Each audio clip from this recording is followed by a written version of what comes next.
When we say I am anxious, we are tying anxiety to our identity, to who we are. So this is really a reframe of anxiety, not as a personality point, and actually not even as a chemical imbalance in your brain, but actually as a symptom in your body. Just like if you got a headache, you would not walk around saying, I am headache. I am headache, it's who I am. I am headache, it's who I am, it's part of me now, right? Like even if you get recurring headaches, they're not part of your personality, they're not part of who you are. Anxiety actually is not much different. It is simply a symptom of what's going on in your body. And because of that, it is a communication pathway to be honored, to be supported, to be paid attention to, but it's not something that has to define our lives. And it's actually not even something we have to just settle for and accept. It's actually something that can be healed. Hey, mama, welcome back to the Thrive Mama podcast. I'm Martina, certified nutrition consultant and holistic health coach, and a mama of two. And I am so glad you're here. I am here to help busy moms unlock their energy, balance their hormones, and break out of burnout using nutrition as a foundation.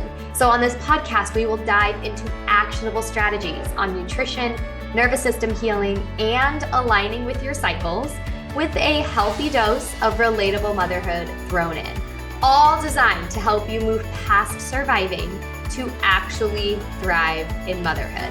Let's do this.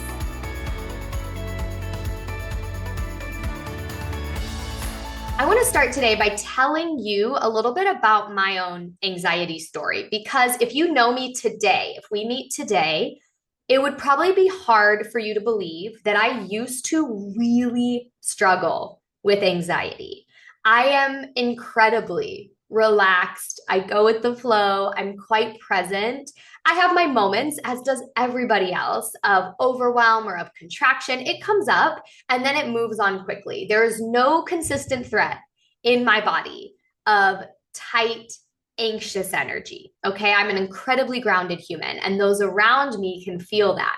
And that is not true of the version of me that was walking around 10 years ago. I actually struggled with anxiety for most of my life up until about the last 10 years. It got especially acute in high school and in college. I was high performing, overperforming, doing it all, in charge of everything, 4.2 GPA, the president of every club, the president of my sorority, the involved in everything, like working 3 jobs, right? Like I was way maxed out, and I was doing it from a place of striving and pushing that really fueled this anxious cycle that had been living in my body for most of my life. I walked around every day overthinking, over planning, right? Like thinking about every possible scenario and then trying to plan a solution for it just in case it happened, and replaying what had already happened in my head a million times to dissect it,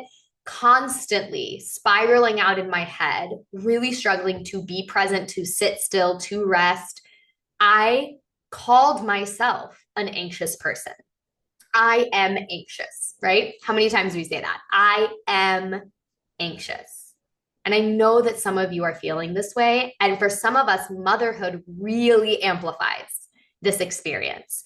And so what I want to offer you today is a re-exploration of this idea of anxiety, what it's really coming from in our body, why it's happening, and a possible journey through it that does not involve anxiety being our personality, anxiety being our identity point. When we say I am anxious, we are tying anxiety to our identity, to who we are, right? We're not saying like, I feel anxious. Sometimes we do, but most of us say, I am anxious. I am. It's part of my identity. And for many of us, it's such a core piece of our personality that it's hard to imagine living in a way that doesn't include anxiety. We've lived with it for so long. It feels really loud in our day to day, and we've probably tried a lot of things and we still feel fucking anxious. So this is really a reframe of anxiety, not as a personality point, and actually not even as a chemical imbalance in your brain, but actually as a symptom in your body. Just like if you got a headache, you would not walk around saying, I am headache. I am headache. It's who I am. I am headache. It's who I am. It's part of me now, right? Like, even if you get recurring headaches, they're not part of your personality. They're not part of who you are. Anxiety actually is not much different. It is simply a symptom of what's going on in your body. And because of that, it is a communication pathway to be honored, to be supported, to be paid attention to, but it's not something that has to define our lives. And it's actually not even something we have to just settle for and accept. It's actually something that can be healed. Anxiety is really what started my own healing journey. It's what prompted me to stop taking hormonal birth control because I was curious after years of talk therapy and using exercise to cope and like all of these other coping mechanisms that weren't really doing it. I decided to stop taking hormonal birth control, and it completely threw my body and hormones out of whack. And I had to go deep into a healing journey. And as I've come out the other side now over the last 10 years with thriving hormones, with a safe nervous system, with a nourished body, my anxiety is in the past. It is not a part of my identity or my present anymore. And this is one of the number one transformations that my clients express back to me at the end of our time together, is because we are healing the systems in the body that are signaling the anxiety. We're actually stepping away from anxiety from the inside out, from our food. It's incredibly powerful. And I want to be really clear before we get any deeper into this.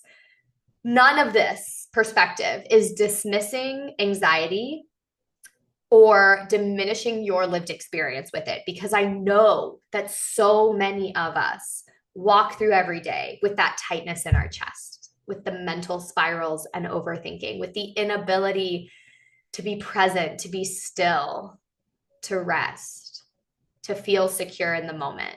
So many of us are moving through in this way. I keep an eye on statistics around this because it really informs a lot of my work. And it's about a quarter of moms, like 25% of moms, that deal with some kind of anxiety order today.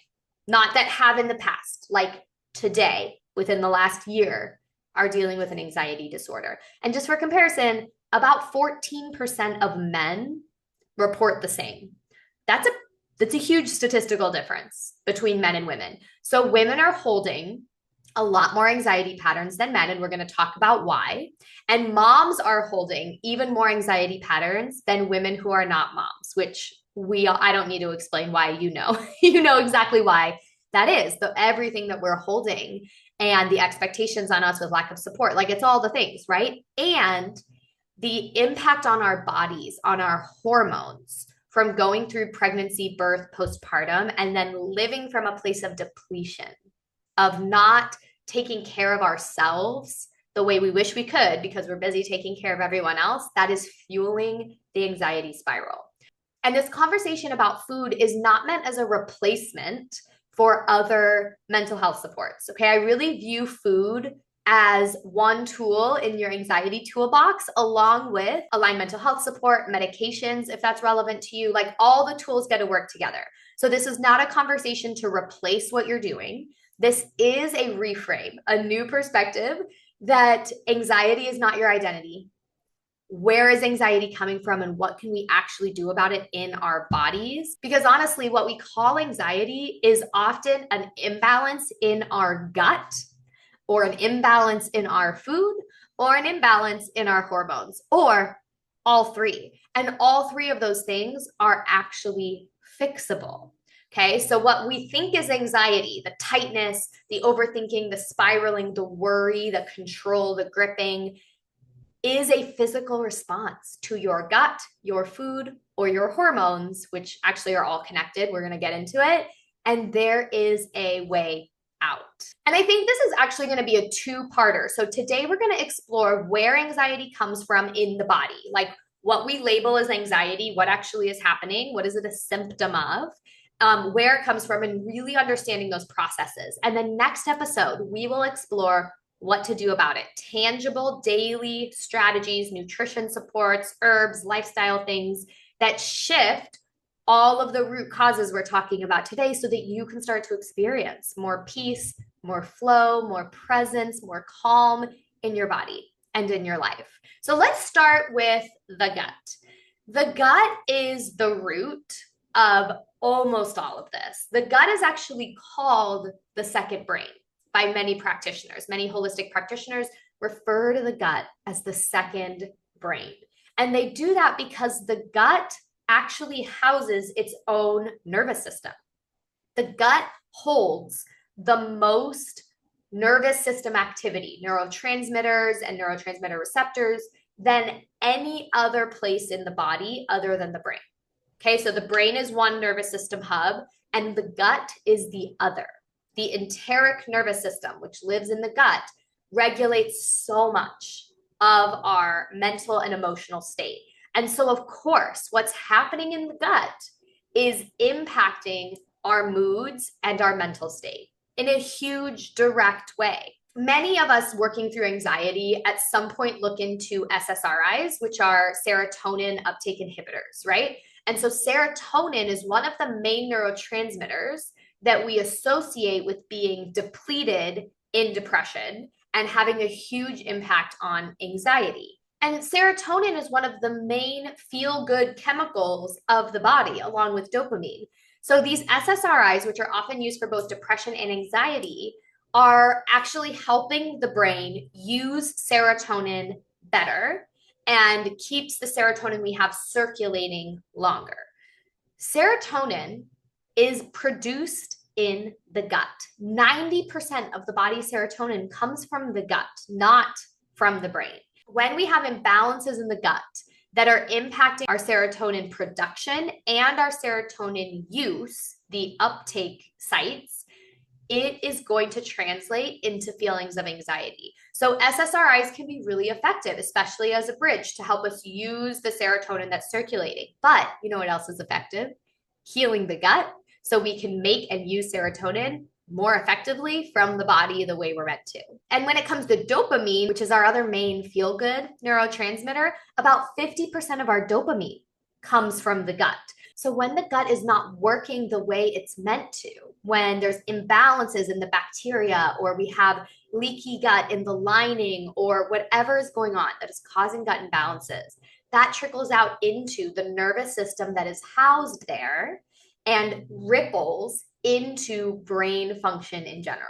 This is super clear in conditions like IBS. There are very well documented connections between IBS and anxiety and depression. It's like up to 90%, depending on what study you look at, of those with IBS also experience mental health symptoms. That's huge. That's huge. So this is a lived experience. And those with IBS know that anxiety triggers their gut. And the same is also true. Your gut can trigger anxiety. So just as a big picture connection to make, knowing that the gut impacts our neurotransmitters is going to build the bridge when we come into next episode and start talking about gut supports of why those things work, why it has helped those I work with actually like get off of anxiety meds, because they heal the gut, they heal the body's fuel systems, and they no longer need the serotonin support in the brain. But the interesting thing about the gut is it's not just digestion, and it is not just a nervous system hub. It's also hormone, like traffic control, okay? So we all know that our hormones impact our emotions and our mental state, right? If you have ever had a menstrual cycle, you know this is true. And so hormones, there are hormones that are actually produced in the gut, and there are hormones that are detoxed and cleared away in the gut, in the digestive tract. So when there's any sort of imbalance happening there, it's going to ripple out into our hormones. Estrogen is a big one. There are certain gut bacterial strains that exist only for breaking down estrogen. And if our gut health is not great, that estrogen bug can't do its job well. So instead of the estrogen breaking down, it just recirculates in the body. It's meant to be broken down and pooped out. And if we don't have the right gut bacteria thriving, the estrogen gets stuck recirculating, which turns into estrogen dominance in the body. We have too much estrogen and not enough other hormones. That turns into painful periods, mood swings, PMS, and huge anxiety spikes.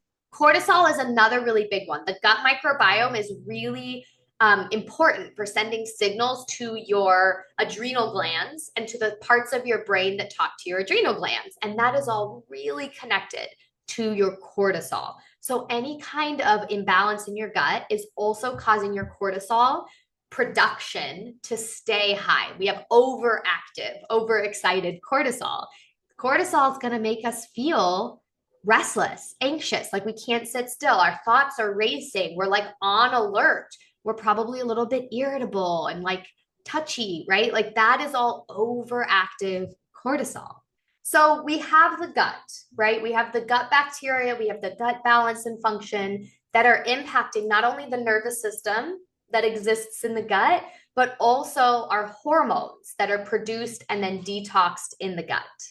The gut microbiome, so all these bacteria that live in our gut, is an incredibly complex and incredibly powerful part of our body. There is fascinating research on boosting microbiome to heal all kinds of disease, right? These little bugs run the show in a huge, huge way. And every single bite that we eat or don't eat is impacting the gut microbiome.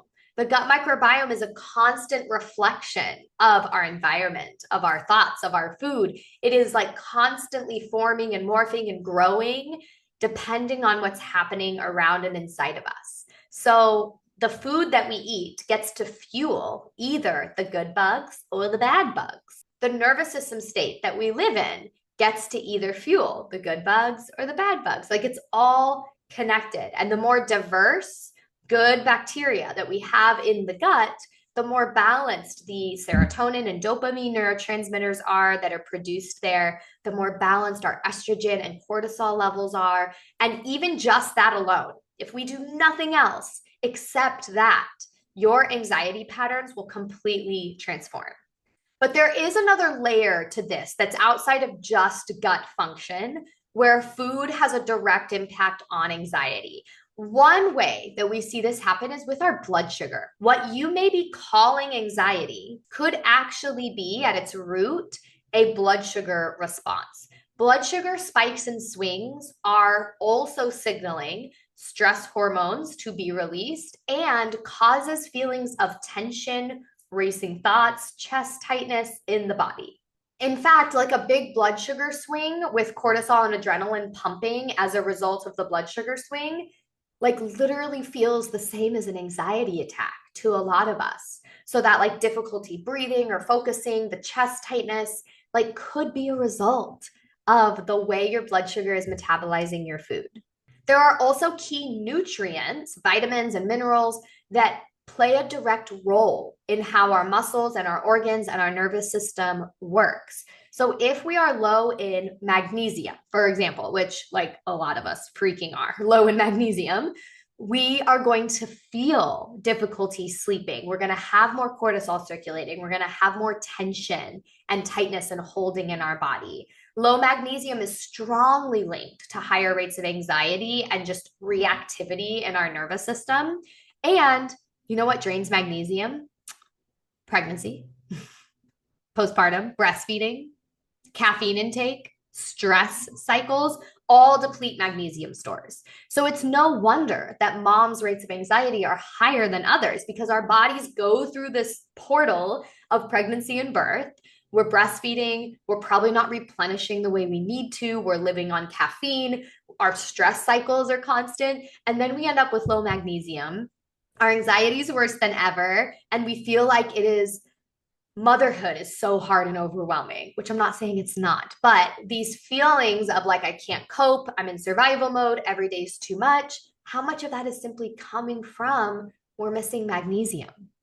We're missing B vitamins, which are really important for making these neurotransmitters like serotonin and dopamine that we talked about. Okay, if we're low in B vitamins, we are going to feel that in our nervous system, in our serotonin and our dopamine production. Or we're low in omega-3 fatty acids, the DHA that is really in high demand during pregnancy and breastfeeding. So we don't replenish enough postpartum. We're low in DHA now for years and years and years to come. And low intake of omega-3s and DHA is linked to increased anxiety because it's really important for the membranes around our neurotransmitters to actually be able to work. So I could keep going and listing, right? There's like vitamin D. So many of us have talked about being linked to depression and anxiety. There's so many. But what I really want to ground us into here are these main threads that are at the root of our anxiety. It is gut health. It is blood sugar balance. It is nutrient intake, vitamins and minerals. Okay. And all of those things then impact our neurotransmitters, they impact our hormones, and they impact our emotional and mental state. So you can feel how, if all we do is sit with a therapist and talk about our anxiety, that may be a really important part of our healing process. But does that shift any of these root causes? Or if we add in like a serotonin reuptake inhibitor, an SSRI, or some kind of anxiety medication, that may give us more mental space because it's artificially shifting the way our neurotransmitters work. But does that actually change the root cause? Does that heal the gut? Does that fix our nutrient gaps? Does that fix our blood sugar? No, it doesn't. And both of those things are incredibly important to keep in our toolbox. Okay. So we're not bashing on therapists. We're not bashing on medications. Both are important and valid forms of healing. But we also need to look at the root cause of why we are having a symptom of anxiety. It's not a personality trait, but it is a symptom in our body and what it may be telling us it needs, because that's all the body's doing. It's trying to communicate and cope with its environment in the best way that it can. It is always on your team, and it is always doing the best it can with the tools that it has. Anxiety as a state was designed to be a short-term response to some kind of threat. We're hypervigilant. We're in response mode. We're able to really quickly move, make decisions, act, get to safety, attack. Like we are in full activation mode. And the problem comes when that mode isn't able to re-regulate back into safety, and we stay there as a default because whatever the danger signal is that's coming in and activating our anxiety mode, it's chronic. It's not just a tiger chasing us in the woods. It is from the inside. It's from our gut. It is from our nutrient intake. It's from our cells. And so when we heal those root causes, it ripples out into actually shifting the way our brain thinks and our brain works. And as somebody who is now on the other side of this, who spent most of their life in anxiety spirals and really identifying with that as part of who I was just an anxious type A person who couldn't turn it off and who was always worrying and who went from 0 to 100 really fast and who just had random spouts of chest tightness and difficulty breathing because we were so tight in our energy and holding it all. That was my reality. And as we healed my gut and my nutrients and my blood sugar and my hormones, I get to now move through motherhood, which I would argue is the most demanding season of life that I've ever lived, right? Like this is some of the most intense demands on my time and energy are happening right now as I build a business by myself, as I raise 2 small children, and I'm doing all of that from such a place of grounded presence. When I say that my brain is like here in the moment, I'm not replaying old conversations. I'm not thinking about the future. I actually trust that future me will just know how to handle it. So I get to be fully present in the moment instead of worrying about what we're going to do about dinner on Friday because they're coming home late and we have to go, right? Like we're not doing that. We're not spending our energy on all of the what ifs, which anxiety pulls us into. We're not holding the tightness in our body in a way that makes us tense and reactive. It is possible. And I get to live it now in the most intensive season of my life in a way that never would have been possible if we had not healed these root causes. And it's what I help people do all of the time inside of Thrive Mama, in our one-on-one work. I have been able to help clients get off of anxiety medications. I've been able to help clients work with their anxiety medications and just decrease the level of spiraling that they live with every single day. And it happens through our food. So these are some of the key root causes.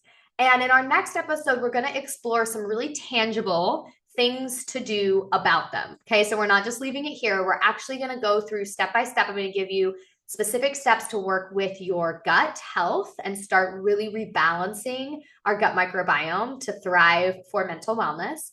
And we're going to go into blood sugar balance strategies and other sneaky nervous system things that are adding fuel to this whole fire. So we'll get really specific, we'll get really actionable. For today, what I would love to leave you with is, if anxiety feels like it's just your default setting and it's a really core piece of who you are and how you see the world and how you function, just know it is not a life sentence. It is not a part of you. It is like a headache, okay? It's your body's way of asking for support. It is a symptom, and there are ways to get there. So my love, I will see you in the next episode where we'll dive even deeper into all the tangible tools. And if this episode resonated with you or felt supportive in any way, I would love to invite you to leave the show a review. This really helps us get into the ears of even more listeners to help support as many moms as possible along their journey. You can drop some stars here. You can leave a review. You can subscribe and share this episode with any other mom friends who you want to loop in to this important conversation. So I'm sending you so much love for the rest of your week. And until we meet again, take beautiful care of yourself.